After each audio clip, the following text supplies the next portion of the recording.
Okay, so my question was, why do we pay Daswond, and why 12.5%? Why is it a certain amount? Because everyone's household is different. You make money, but you spend it in different ways. So why 12.5%? And if you have debt or if you have loans, should you pay that first or pay Daswond?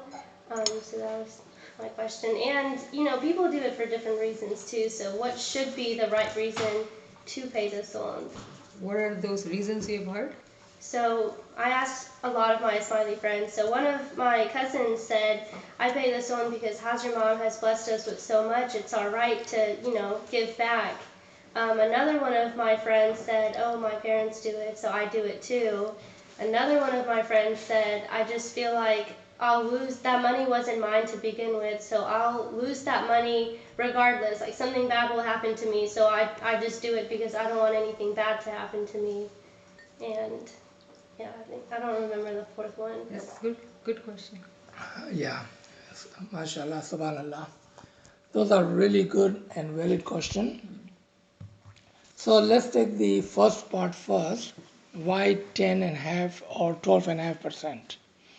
So 12.5% is in two different parts.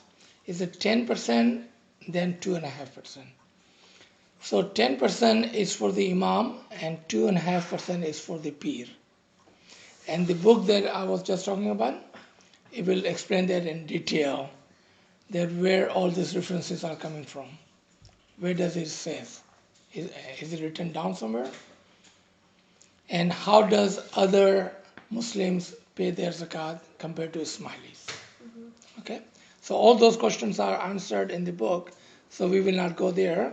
We will just tackle the question in hand. So 12.5%, one of the person that you spoke to, that it says that this money was not our in first place.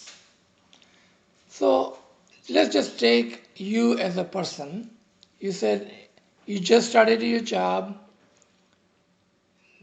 and you have a student debt and you are gladly paying that. But 12.5% is too much, kind of a burden on your paycheck. So let's say you just came out of the college and the very first day you found the job. You got lucky and you found a good job and now you are able to pay your student loan. If it had taken you a year to find the job, would you be paying the student loan or would you have waited for another year and then you would have started paying student loan? Because student loan, if I understand, it depends on your job. If you don't have a job, you don't have to pay that. If that is the case, you know what? You don't have to pay the son either if you don't have a job. If you don't have a job, you don't have to pay the son. Only if you have a job. Only if you are earning. Only if you are earning. So that answer was correct, that Imam loves us and he gives us Rosie, a job, earning. So when we have that $100 or $1,000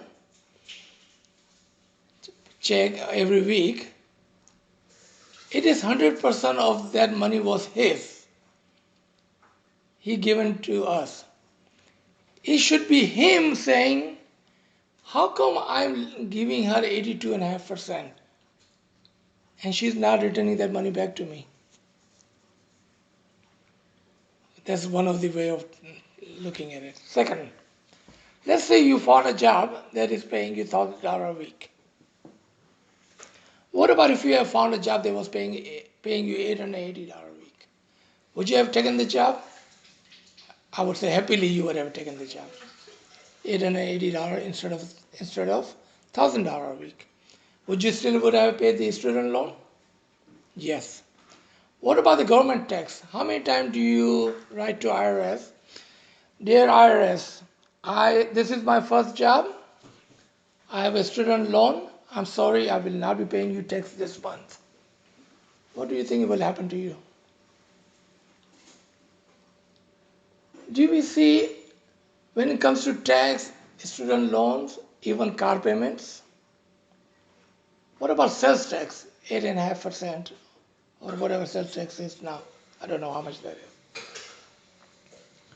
You go to Walmart or Macy's and say, I want to buy this cooker for $100, but I'm only going to give you $100. I'm not going to give you that 8.5% tax.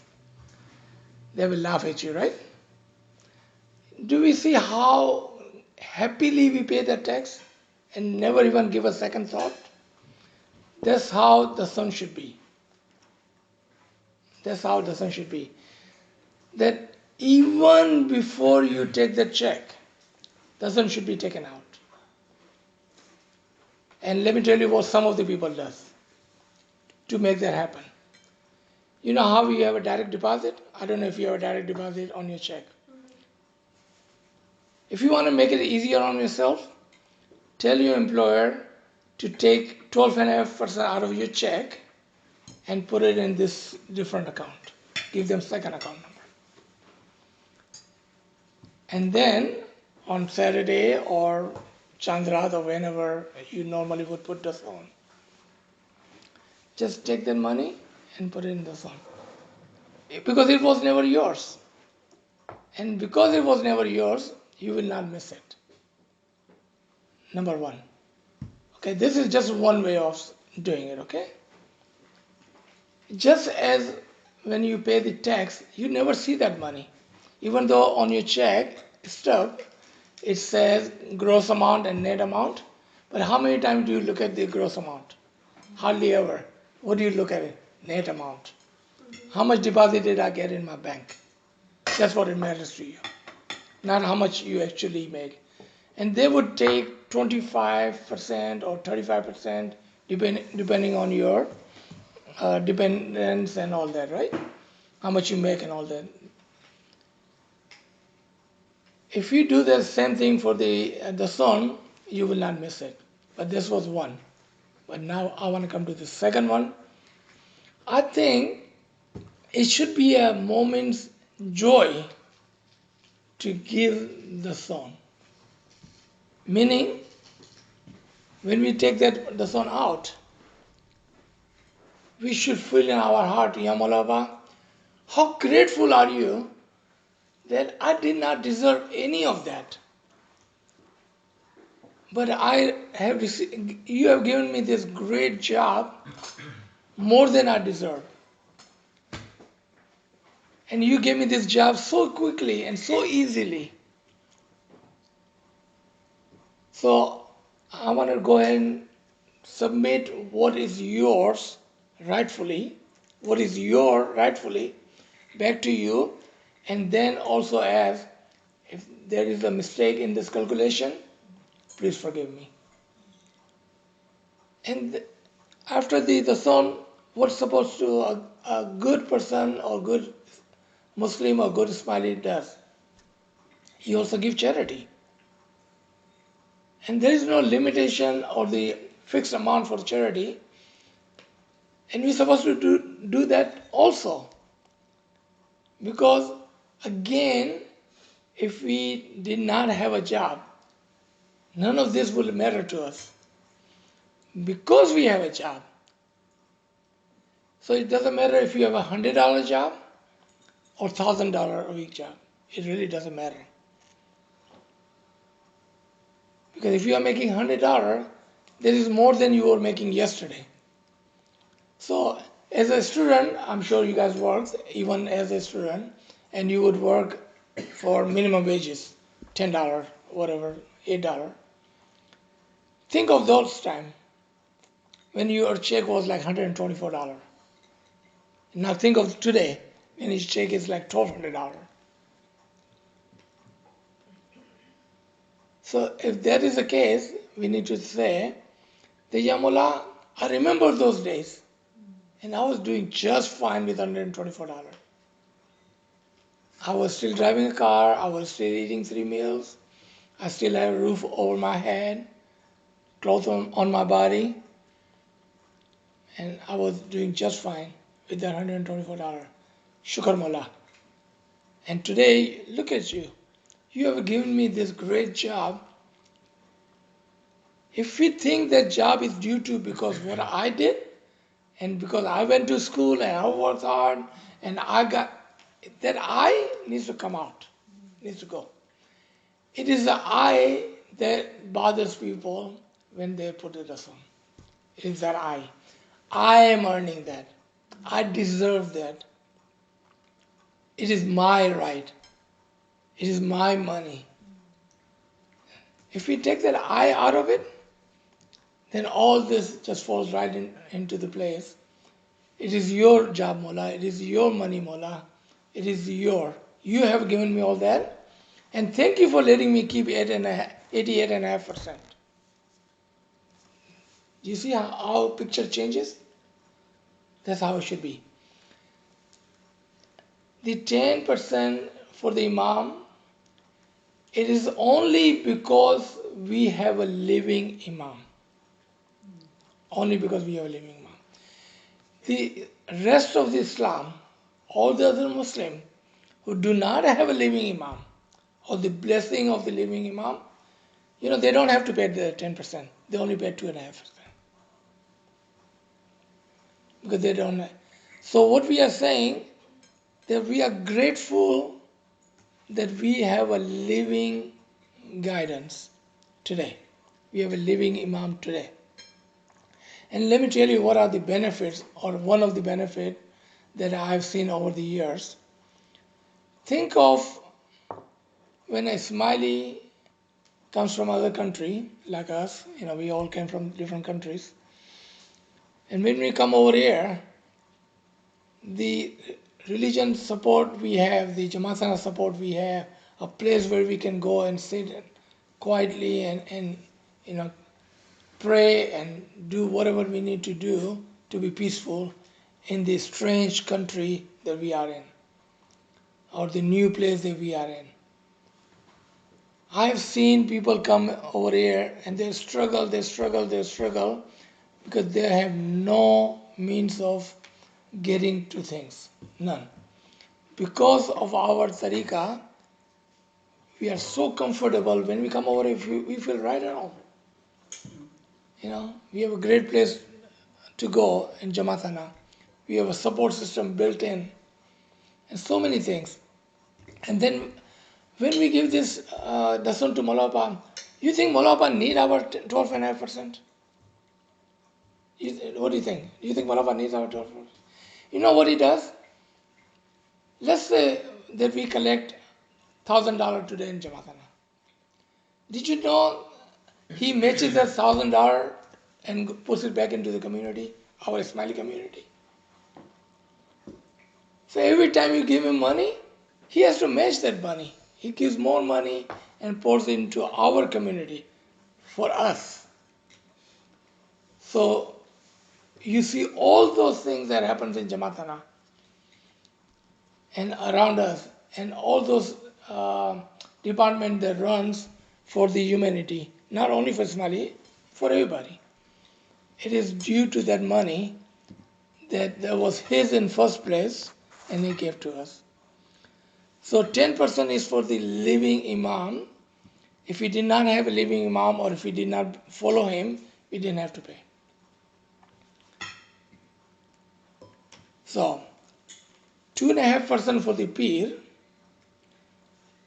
because today Piratan and Imamat runs together, we offer both to him. And by doing that, what we are saying, Imam, you know how and where to use this money. Because I am not capable of finding those deserving people.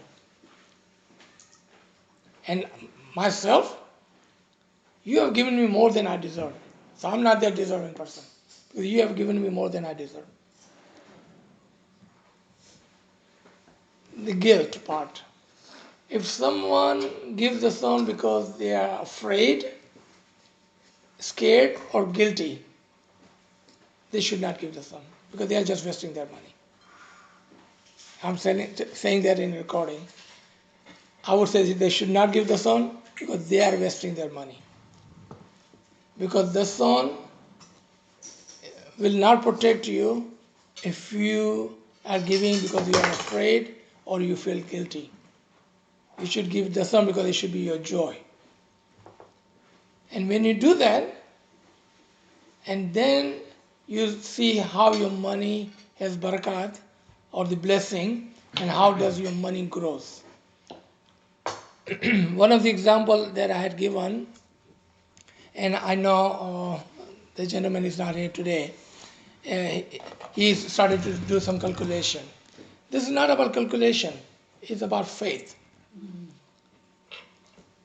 A gentleman was telling me that he, over the year that he is living in America, whatever that year was, and if we calculate all the paychecks, every single paychecks, and all the money that he has ever earned, and if you calculate that and write it down on a piece of paper, then when he looks at his balance sheet today, it's more than that. He said, how can it be more than that?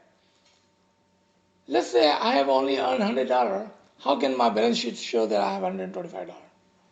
It's not possible, right? Physically, that's not possible. Physically, it's not possible. But somehow, his own words, his balance sheet shows that he has more money than he has ever earned. So ये बरकत कहाँ से आ गई? How did he get that blessing?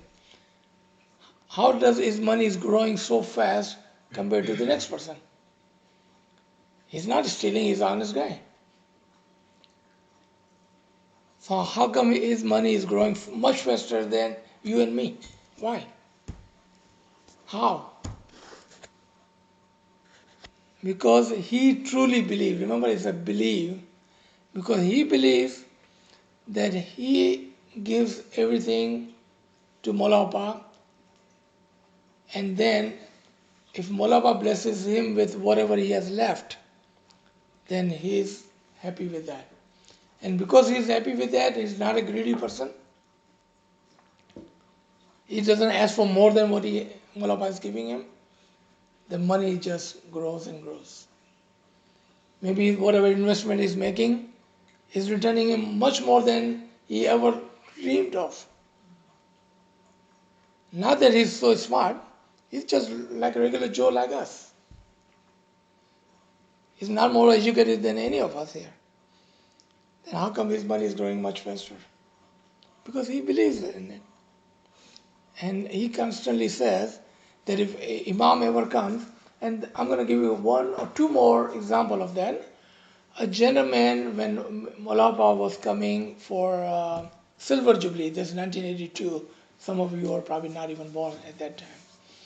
1982, Molapa was coming to Pakistan for Silver Jubilee. So you know how they put out the budget and see how much money is going to cost for Molapa to come visit and renting this and having this event and all that.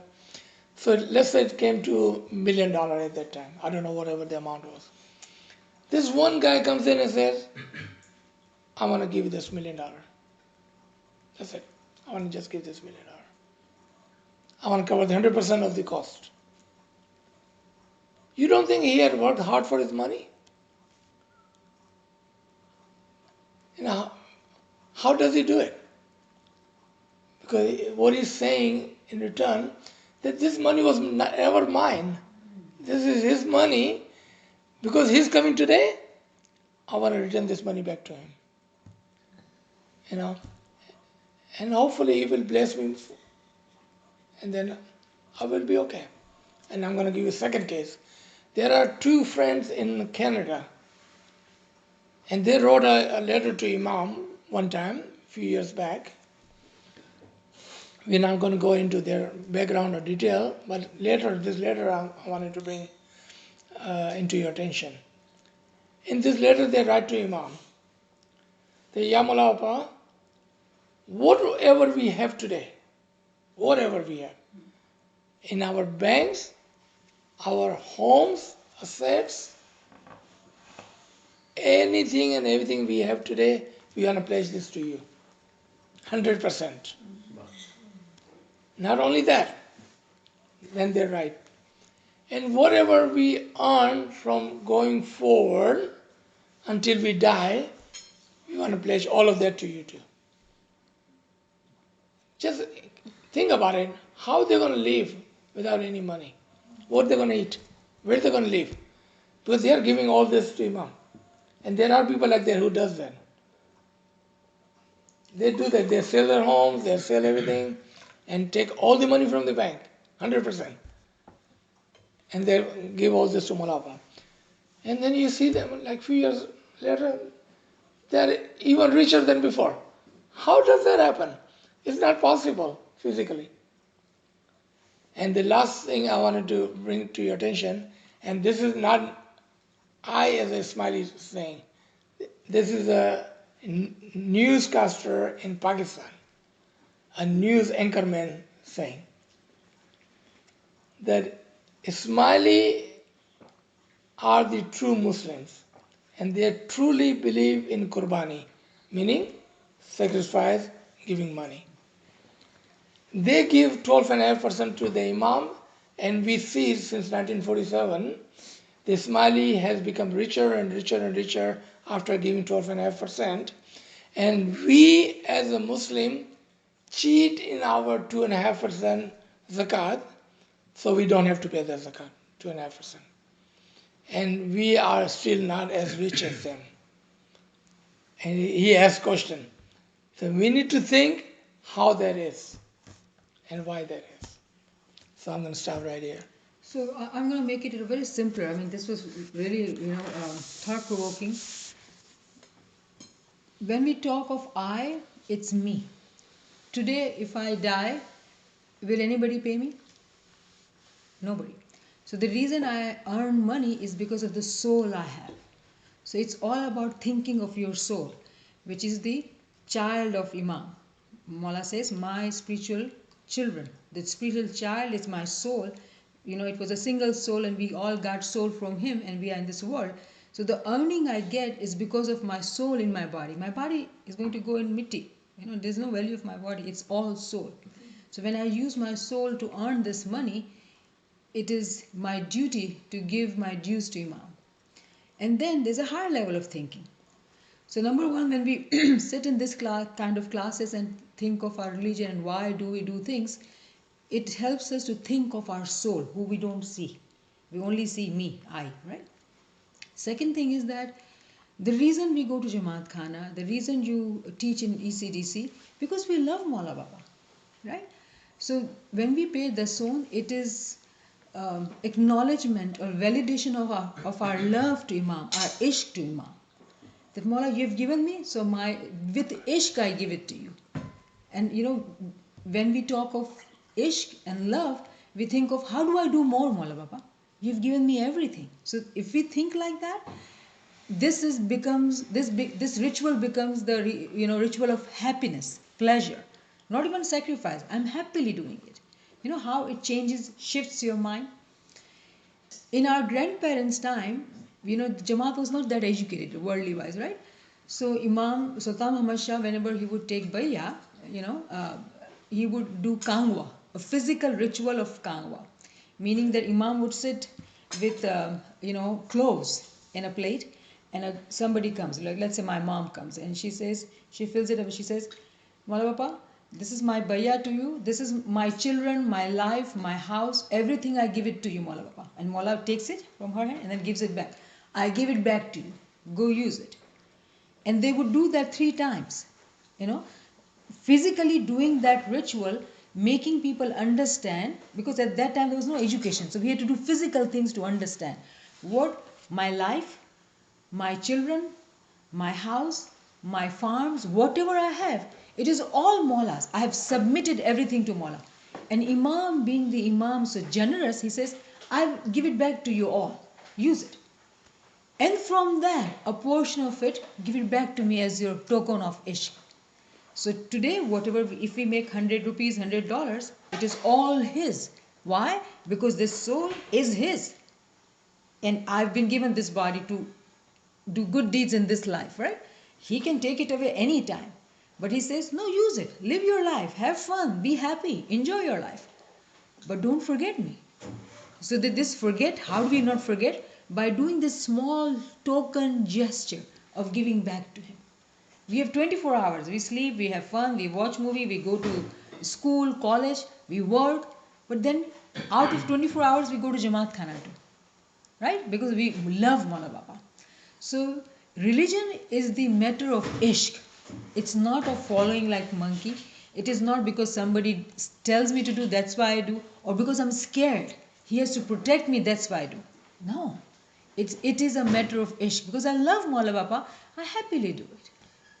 Right? Because that is truly love and of the Imam that we do what we do for him. It is so And it's interesting. not doing it for me, we are doing it for our own soul. Our own soul, yes. Because he has given us that gift of the soul, of the time that we have on this earth to do a good deed. Because we cannot do any good deed for anybody if he had not given us that. Subhanallah. You know, it is amazing.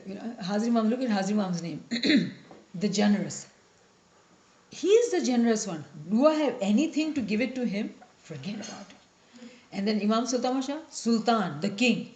Why would a king need anything from me? He doesn't need anything. I need him. I need him to not forget me, love me. You know, so he can take me there in the afterworld, afterlife. You know, keep me near him, you know. Subhanallah. You know, because we are on the subject of the son, and she's just brought it that we have 24 hours and then we go to Jamaatana. You know, the son is not only of the money, right? There are other dasan, other kinds of dasan. So because a human being, we live on 3 different levels: a physical level, a spiritual level, and intellectual level. So physically, we do 2 things. We give our time and money. But he is also asking us to give our knowledge to him. And then we also have a dua and Jamaatana. How many hours of dua and Jamaatana do we have in 24 hours? So if you calculate, it would come to about 3 hours a day. 2 hours in the morning, 1 hour in the evening.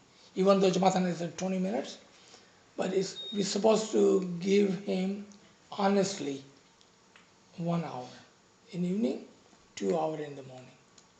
Why am I saying that? Where does this 3 hours comes from?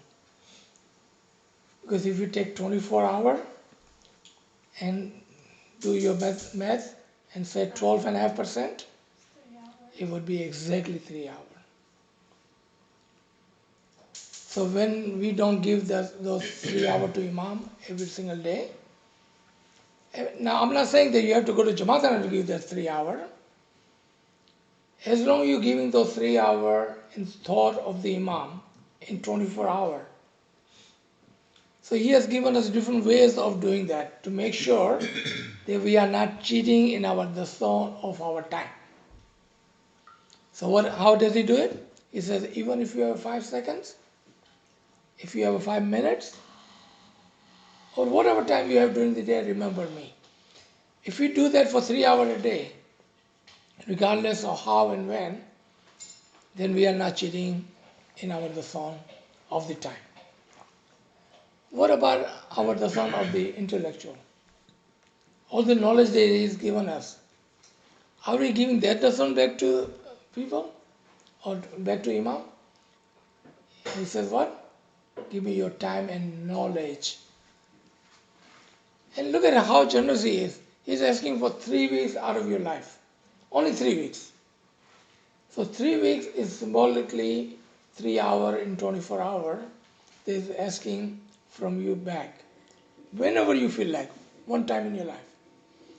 But you know there are people that would do it multiple times. And then there are people who will say, no, I don't have a time. Then we have somebody like her who gives like, I don't know how many hours every single month. Right? But if you have a knowledge, if you have some know-how, and if you can help your brother and sister, you're supposed to give that back. That's paying back, right?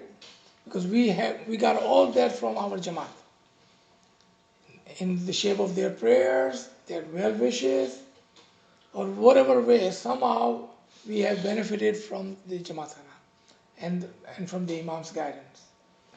This Imam saying, don't keep that to yourself. Pay it back, give it back. Share with your brother and sister. And recently in Diamond Jubilee Farman, Mulaba says, lend your hand where help is needed. Right, Houston Farman.